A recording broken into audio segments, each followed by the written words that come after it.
கனிமொழியே என்னை கொண்டு போகிறார்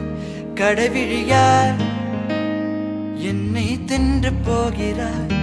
கனிமொழியே என்னை கொண்டு போகிறார் கடவிழியார் என்னை தின்று போகிறார் இதயம் உடைத்து என்னை வாழச் சொல்கிறார் இமைகள் பறித்து என்னை தூங்க சொல்கிறார் ஒரு பாதி கண்ணில் காதல் செய்கிறார் மறுபாதி கண்ணில் ஊடல் செய்கிறார் நான் நெற்றத்துக்கும் அலைகிறேன் நீ இல்லை என்று போவதா அடிபற்றி எரியும் காட்டிலே நான் பட்டாம்பூச்சி ஆவதா நான் நெற்றத்துக்கும் அலைகிறேன் நீ இல்லை என்று போவதா அடிபற்றி எரியும் காட்டிலே நான் பட்டாம்பூச்சி ஆவதா